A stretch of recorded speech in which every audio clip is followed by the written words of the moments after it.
A routine landing. Ladies and gentlemen, we are starting our approach to the S05E01. Turns into a sudden fight to the death. We're gonna lose it all of a sudden. There it is. A passenger jet mysteriously falls from the sky and rockets towards a busy highway. Push it up. Push it way up. Delta, go around. It's gonna crash. A mysterious force brings down a plane claiming 137 lives. In the wreckage lies the one clue that can stop it from killing again.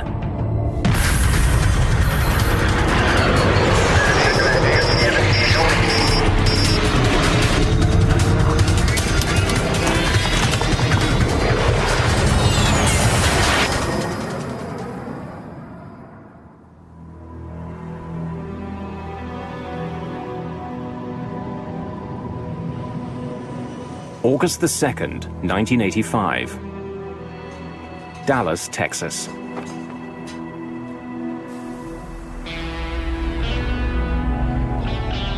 It's a very hot day, even by Texas standards. See y'all tomorrow. Temperatures soar to 101 degrees.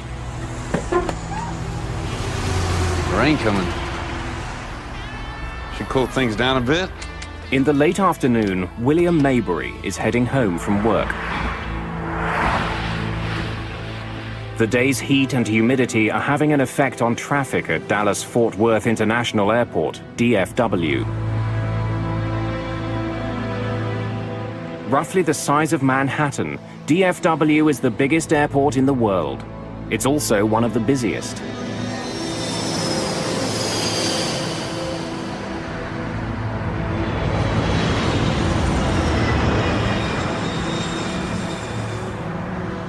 The heat has triggered some afternoon thunderstorms at the airport, creating a backlog of planes waiting to take off.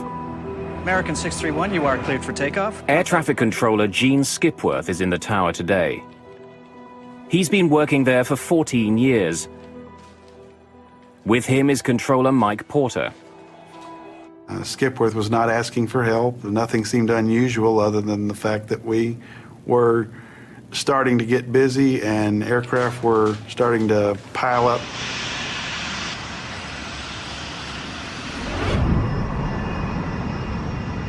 One of the many planes heading towards Skipworth's control is Delta Airlines Flight 191. Weather 6,000 scattered to 1,000 scattered. Visibility 10, temperature 101, wind calm. 101? 101 degrees, yes, sir. Captain Ed Connors and First Officer Rudy Price are two of Delta Airlines' most experienced pilots. Second Officer Nick Nassick is the other member of today's crew. The crew is flying a 6-year-old L-1011 TriStar. The L-1011 is billed as one of the safest planes in the sky. There are 152 passengers and 11 crew members on board. They're scheduled to land in Dallas just before 6 in the evening.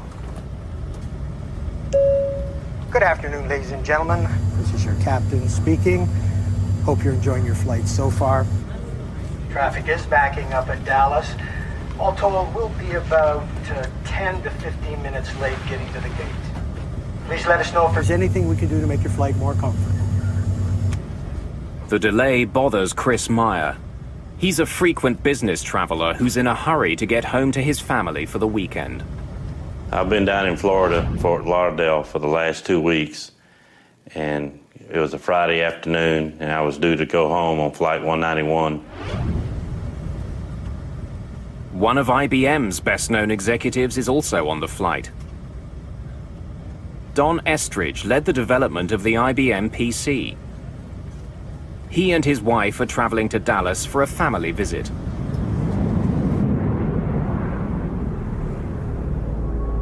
"963, turn right, heading 620. En route from Florida to Texas, Delta 191 will be in communication with several controllers. I'll turn you into Blue Ridge. It'll be about 0. Every aircraft is guided along its flight path by a series of regional air route traffic control centers. They direct each plane's speed and altitude. 1901, descend and maintain 10,000. Join the Blue Ridge 010 radial and inbound. We have a good area there to go through. Captain Connors has some concerns about the route he's been given. He sees a storm cell along that path, and he doesn't want to fly through it. Well, I'm looking at a cell at about a heading of 255. It's a pretty good-sized cell, and I'd rather not go through it. I'd rather go around it one way or the other. I've had about 60 aircraft go through this area out here, 10 to 12 miles wide. They're getting a good ride, no problem. Well, I can see a cell now about heading 240. When I can, I'll turn you into Blue Ridge. It'll be about the 010 radial. 010, roger. We're going to hold you to that. Captain Connors gets his way. He's given permission to fly around the storm. Once past it, he'll line up for a landing on runway 17 left. I'm glad we didn't have to go through that.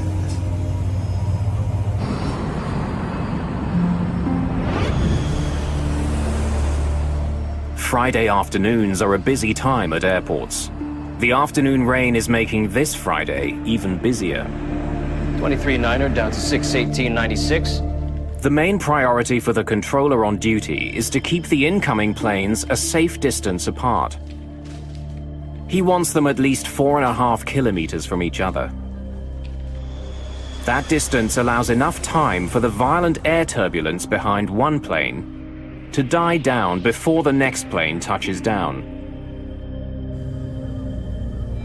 Right now, Connors and Price are getting too close to the plane just ahead of them, a corporate Learjet.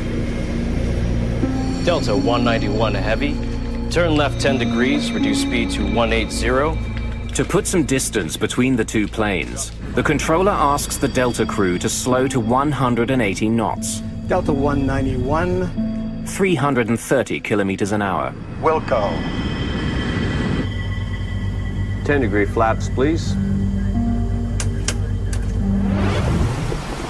You're listening to Dallas 105 FM. It's a wet one out there, folks, so drive careful. Heading home along Highway 114, William Mabry will soon be passing DFW.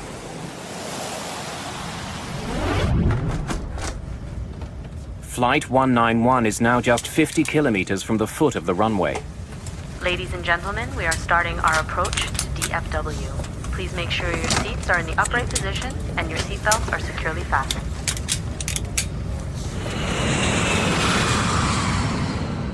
The crew begins their final descent into the Dallas-Fort Worth area. Attention all aircraft listening. There's a little rain shower just north of the airport. Connors now switches radio frequencies and contacts a local DFW airport traffic controller for approach instructions.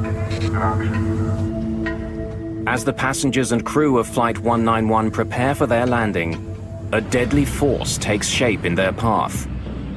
Critical decisions and missed information conspire against them. The crew will soon be engaged in a 47-second struggle, which will become one of the most important moments in the history of modern aviation. August the 2nd, 1985. The crew of Delta Airlines Flight 191 has been skirting a line of heavy storms between Florida and their destination, Texas. 30 kilometers from the Dallas-Fort Worth Airport, First Officer Rudy Price notices rain ahead. We're gonna get our airplane washed. What? We're gonna get our airplane washed. It seemed like the closer we got into DFW, the worse the weather got. And we was turning it into the rain instead of going around it. And the pilots never said anything about the bad weather. Delta 191 is still closing in on the Learjet ahead of it. Price and Connors need to slow down even further to put some distance between the two planes.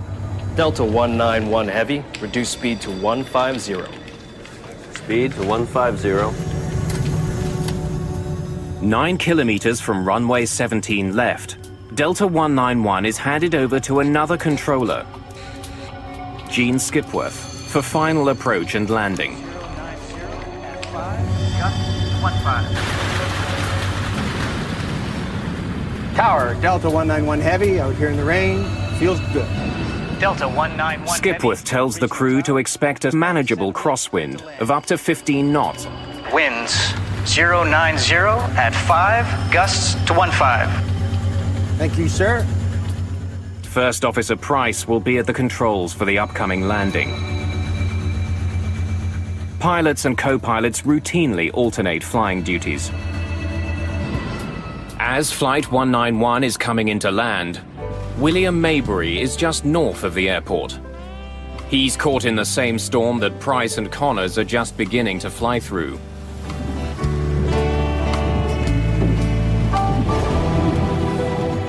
Before landing check. Landing gear. Down, 3 green. Flaps, slats. 33, 33, green lights. The crew suddenly notices that they'll be flying into more than a bit of rain. There's lightning coming out of that one. What? There's lightning coming out of that one. Where? Right ahead of us. 1,000 feet. I'll call them out to you. All right.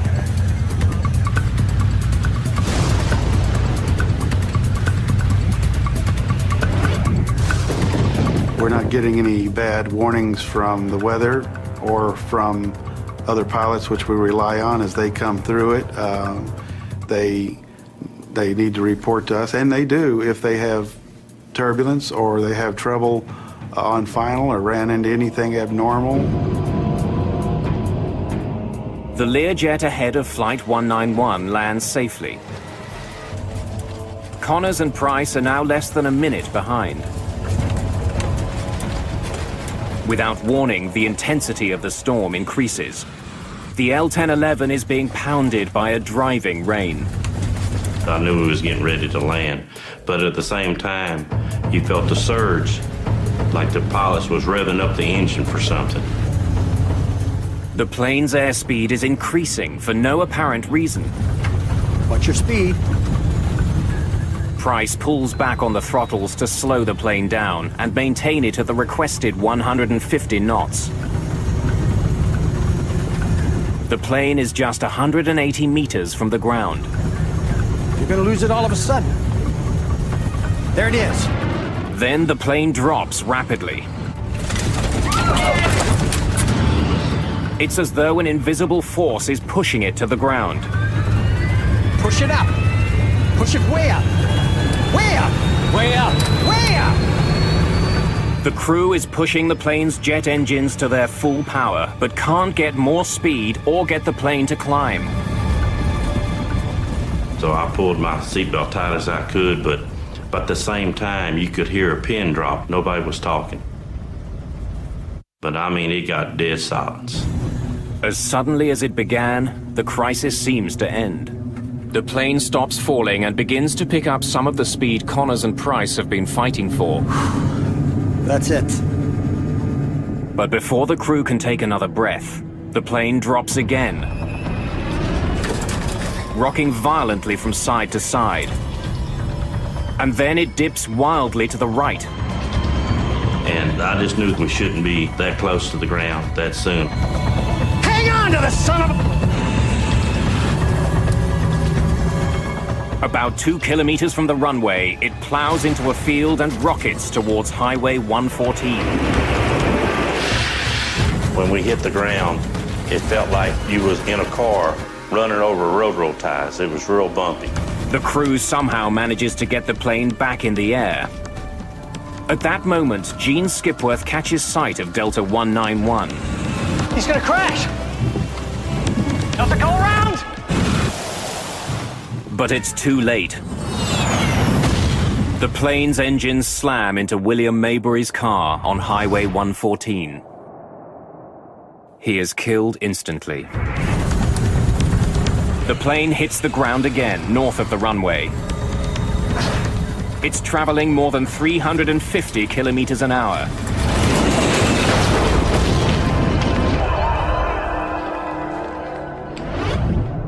I must have caught sight of him just at the last millisecond, and he cartwheeled into the tank in just an instant, and then, of course, there was fire, not a ball of fire, but a wall of fire.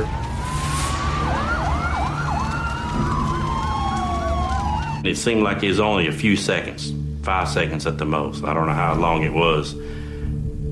Everything was stopped. The resulting explosion is so powerful that the rear section of the plane is blasted backwards, away from the fireball. Then all of a sudden you look up and it's just nothing there. Everything's gone. You just see the whole big picture outside. Like the plane just opened up.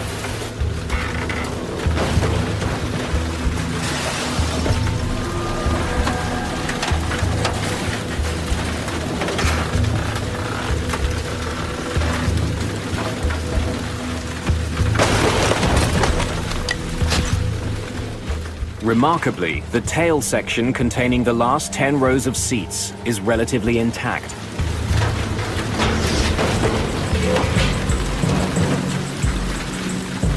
People just thrown around on the ground. Some were clothes on, some without clothes on, some were burned. It was something that you can't describe unless you were there to see it. It's something that you will never get out of your mind. Over here! Hang in there, help's on the way. Then, as suddenly as it had started, the rain stops.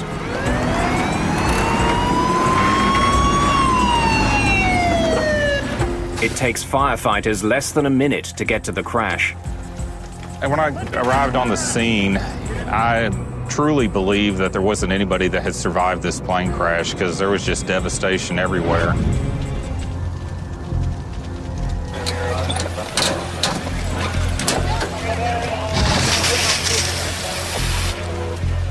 What I had pulled up on at the time was the wing section, which is the portion of the aircraft that carries the fuel. So there was a large amount of fuel and a large amount of flames. The front of the plane has all but disintegrated. I knew I had to get out there. At the time, I was a stringer for Time magazine, worked with them on a part-time basis, called their Atlanta headquarters for this portion of the country. They said one word, go.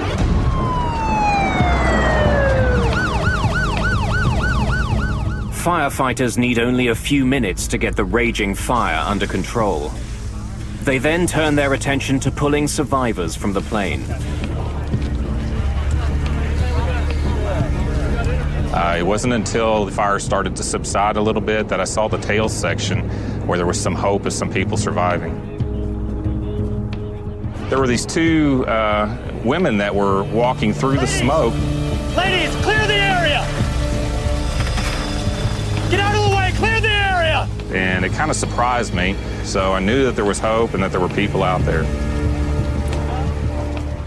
Only 27 people survived the crash. I had seen death before as a medic in Vietnam, but it had never been aimed at civilians, and certainly not on a mass casualty situation, and certainly not this suddenly. I could tell how bad it was. You could see and smell and feel the death.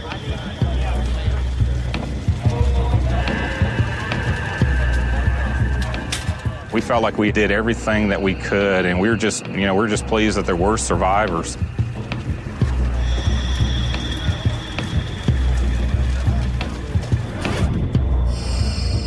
I was scheduled to sit on off seat 15A, and I told them that wouldn't be no good because that was a non-smoking section. I was a smoker, so I had to be in back.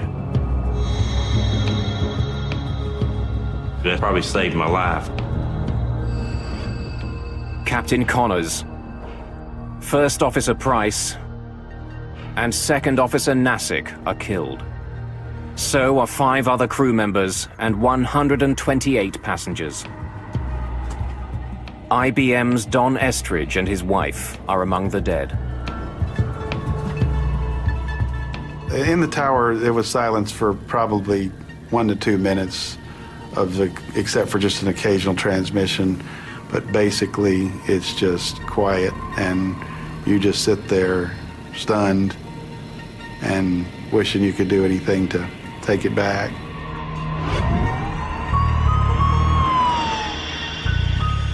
This is a monumental crash.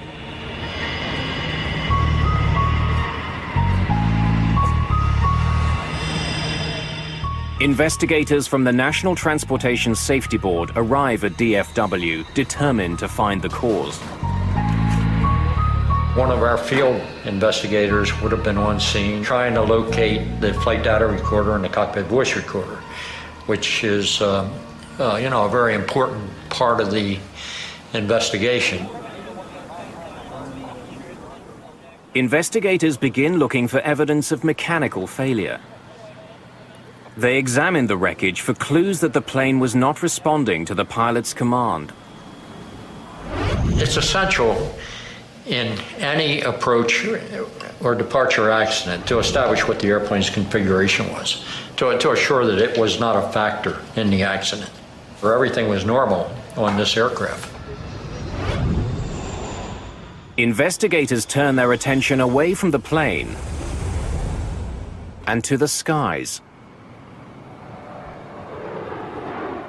After any accident in commercial aviation, there are theories galore. A couple of them prevalent that evening. First, that lightning had struck the airplane. Secondly, that it had been hit by a mini tornado.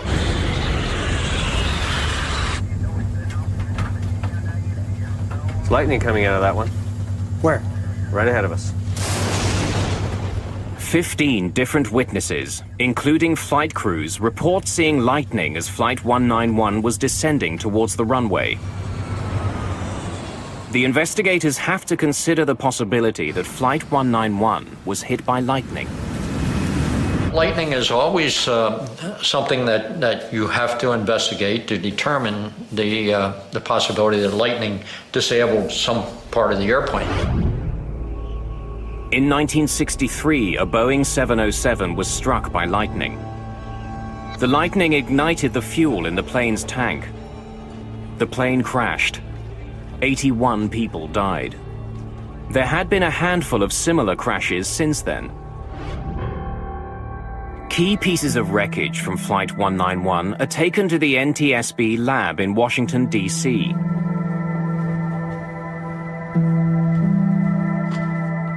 Bud Lehner is the investigator in charge of examining the wreckage, as well as the data from the plane's cockpit voice recorder. But sometimes it might be very difficult to find to determine where the airplane might have been struck by lightning and where the exit point was. Lightning coming out of that one. Where? Right ahead of us. If the plane was hit by lightning, there would be evidence left behind. A device called a static discharge wick is attached to the trailing edge of an airplane's wings. It redirects static electricity into the outside air instead of into the plane, where the charge could cause a fire.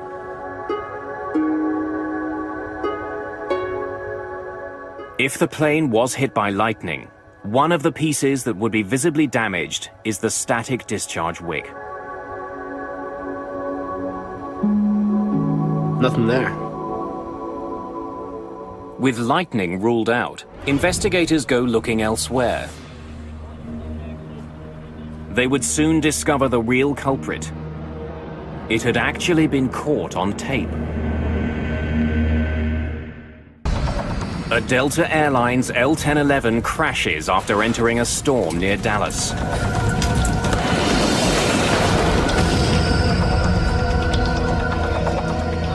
"137 people die. Investigators rule out mechanical problems and lightning as causes of the crash. Nothing there. The NTSB's Bud Lehner turns his attention to the plane just ahead of Delta 191, the corporate Learjet. He learns that it was less than a minute ahead and flew through the very same storm. After we had passed about 5 miles from the end of the runway, we entered a rain shower, what we thought was a light rain shower, and it turned out to be the heaviest rain I've ever seen before or since. In spite of the rain, Rufus Lewis managed to land his plane safely on runway 17 left. When we broke out of the clouds, we were high and hot. So we had to use all of the runway at DFW Airport. We landed, were able to turn off at the end of the runway. So why was the much larger L-1011 unable to land just moments later? Bud Lehner still doesn't know what slammed Flight 191 into the ground.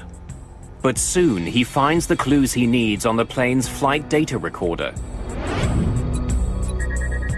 It logs every adjustment pilots make to the plane's controls. The device also records external elements like temperature, wind speed, altitude, and air pressure. Whatever Connors and Price were fighting, there's a good chance it left its fingerprints on the flight data recorder. This flight data recorder gave us several parameters we didn't have before. Engine power, longitudinal acceleration, and those kinds of parameters really enabled us to do a more in-depth analysis.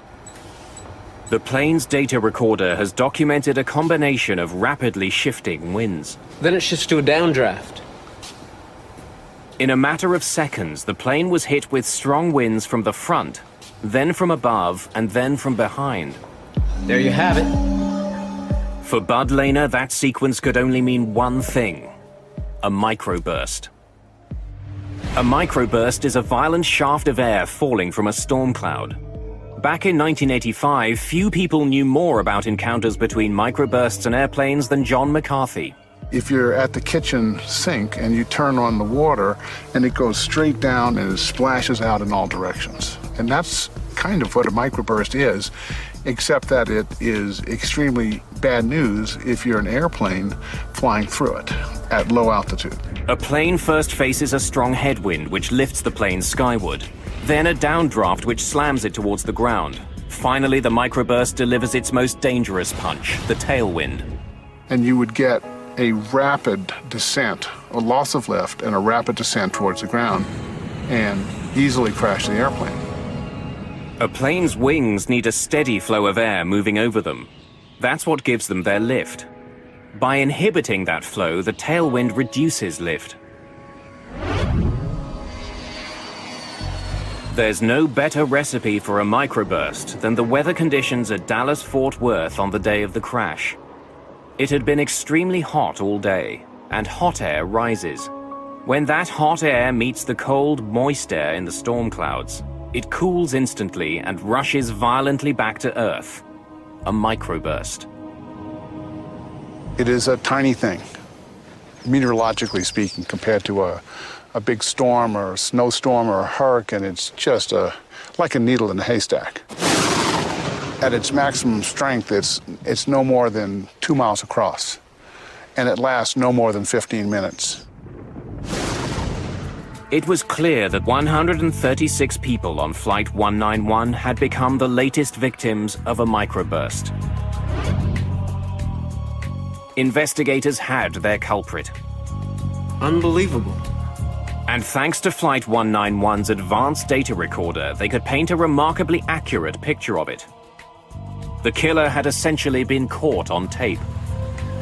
But what the flight data recorder doesn't explain is how such an experienced crew fell victim to a killer You're in good shape. they were all trained to overcome. When Lehner compares the pilot's actions to the actions of the microburst, Watch your speed. he uncovers details of a fight to the death. A fight that the Delta pilots almost won. Lose it all of a sudden. There it is. He seemed to know what he was going to hit. Watch your speed. The increase in airspeed prompted First Officer Price to reduce power to his engines. Power that he would desperately need in just a few seconds. You're going to lose it all of a sudden. There it is. When Price and Connors entered the downdraft, Push it up. they were less than 250 meters from the ground. The captain knew the characteristics of a microburst. He'd obviously been given an introduction to wind shear and microburst characteristics in his flight training. When Connors and Price encountered the microburst's tailwind, there was very little they could do.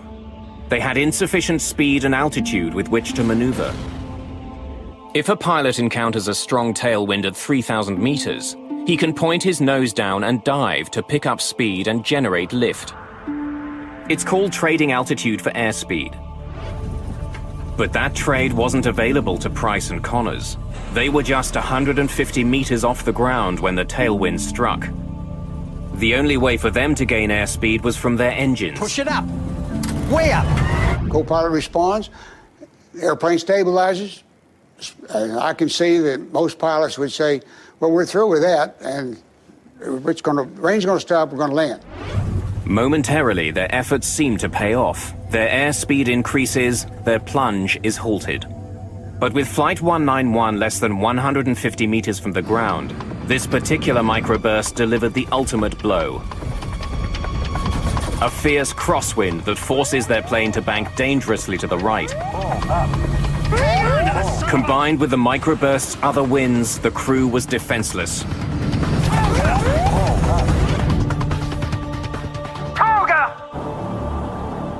Toga is takeoff go-around mode, and what it means to a pilot in that regime of flight is let's abandon the approach. We're no longer going to try to land this airplane. We want to do everything we can now to survive the wind condition that we've entered.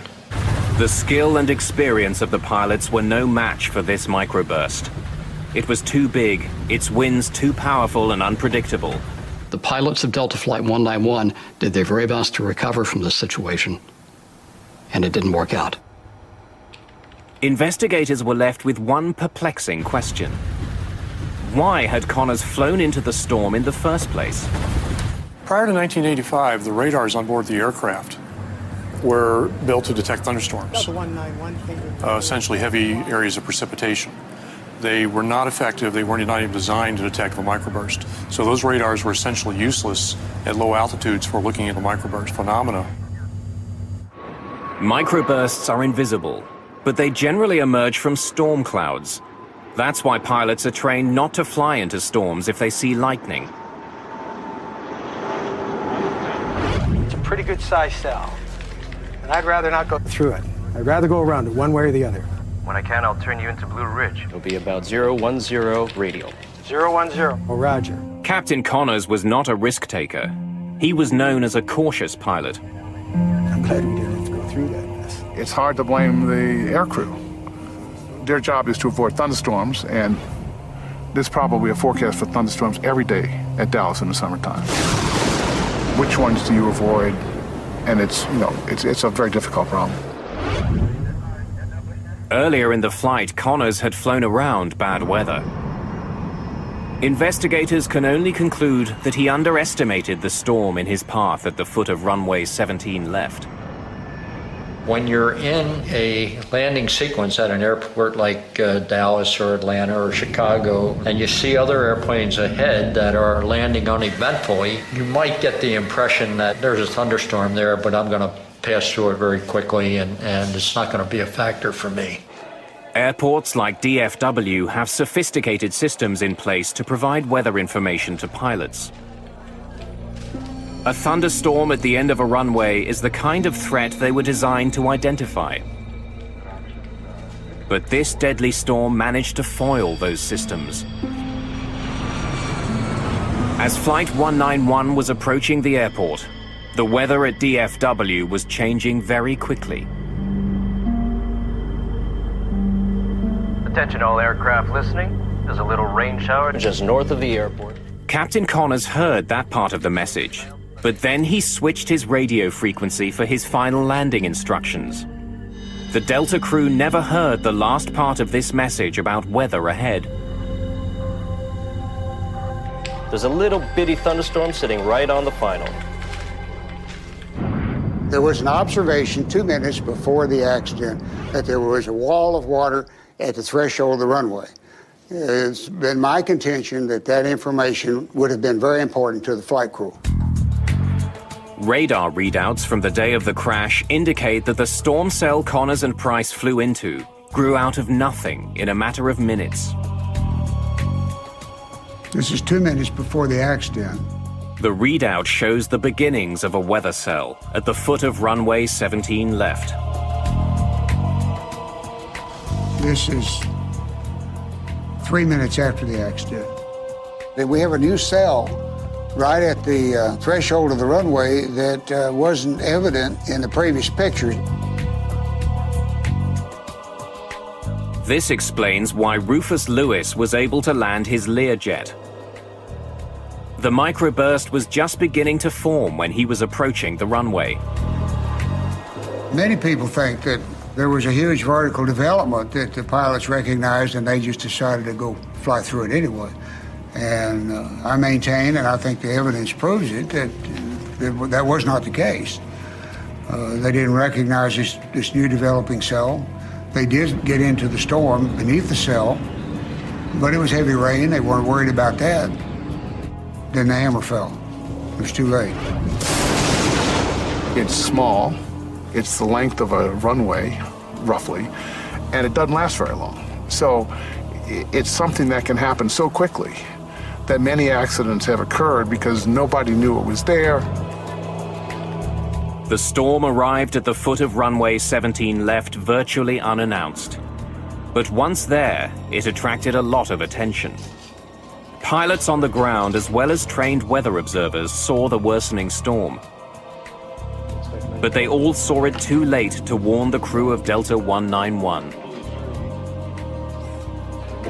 The storm did show up on a radar screen at the Fort Worth Air Traffic Control Center. But at the time of the crash, the meteorologist on duty was in the cafeteria on a meal break. If the flight crew had had any idea that there would be a severe event in front of them, they would have missed the approach. Investigators conclude that the Delta crash was caused by the pilots' decision to continue their approach into the storm. A decision that was made because the crew wasn't warned about the hazard. In 1985, there were basic systems at airports that could detect dangerous winds, but they could not reliably detect a microburst. On the ground, there were systems called low-level wind shear alerting systems that primarily looked for differences of wind speed around the airport and on the airport. Unfortunately, these sensors tended to be spaced so far apart that a microburst could actually exist in between them and escape detection, or at least detection in time to warn a pilot of the threat. But a microburst detection system to overcome this problem had been developed. It was being tested in Denver and working very well. What we found out is that Doppler radar, which is on the ground, is incredibly effective in detecting microbursts. And in fact, it can detect about 98% of a microburst. Conventional radar uses radio waves to measure precipitation inside a storm. Doppler also sends out radio waves, but by measuring the frequency of returning waves, Doppler can also calculate the movement of the winds inside a storm. And if you look through the Doppler radar, you see a part of it that's going away from the radar and a part that's coming towards the radar. And if it's small, it's absolutely a microburst. It can be nothing else. So it has what we call an unambiguous signature of a microburst, which means we got it. Since Doppler radar could see a microburst, controllers could use it to warn crews of their presence. The Denver research resulted in an important new system at airports: Terminal Doppler Weather Radar.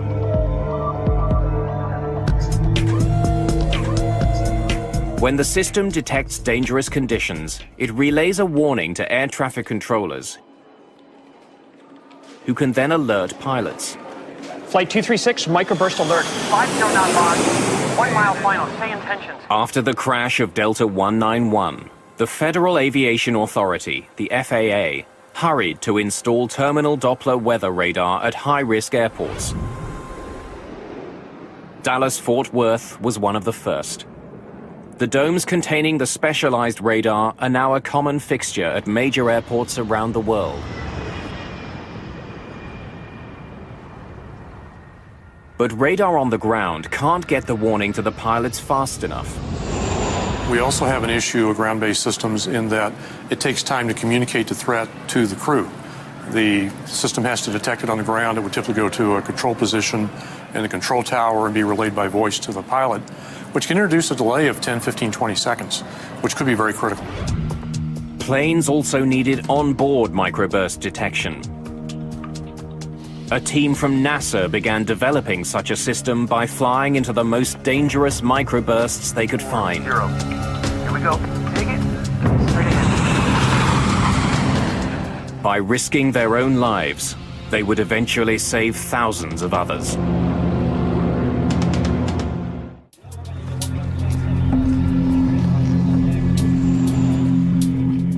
Delta Airlines Flight 191 is the latest in a string of crashes attributed to a microburst. Since 1964, microbursts were shown to be the cause of 26 accidents, claiming more than 500 lives. The public is unnerved. Politicians are demanding answers. The killer has to be stopped. The body count is building, and this particular crash tipped the scales as far as the federal government was concerned. The crash of Delta 191 showed that seconds count when planes encounter a microburst.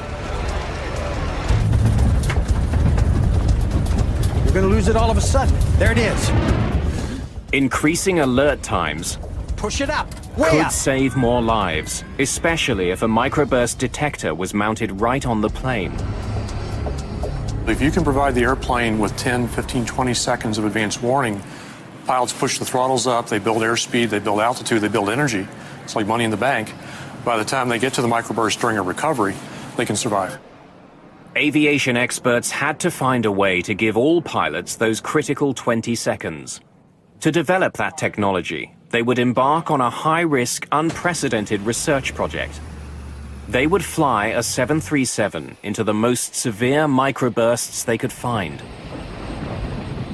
We did a very careful risk analysis of all the possible dangers that could occur. And initially, the first reaction was, you want to do what with an airplane? You want to fly it through a microburst? In the summer of 1991, NASA modified a Boeing 737 and went hunting for microbursts. The idea was to identify onboard technology that could warn pilots of a microburst in their path. The airborne solution brings detection right into the cockpit, so the pilot sees exactly what's in front of the aircraft, and when an alert is given, there's no time delay. Ground speed 234. The NASA researchers were testing 3 separate systems for detecting microbursts. Modified Doppler radar housed in the 737's nose, a laser radar under its forward cargo bay, and a side-mounted infrared device to measure changes in air temperature. Each of those systems was wired to banks of computers in the plane's cabin. A spotter on the ground could find a microburst and quickly direct the plane towards it. Roger, control 515. We're rolling. Roger, understand you're rolling. TDWR, NASA control. Range 45 miles. Ground speed 240. Here we go. Take it straight ahead. Need to come left about 10 degrees, 15 degrees. Well, when you spotted a microburst, it was all business. It was how do we get there, how do we get to the right altitude, the right airspeed, the right position, when to begin data collection. So people were quite busy during these flights. But yeah, it was exciting. We wanted to find them, we wanted to penetrate them. With every microburst, the 3 onboard detection systems were put to the test.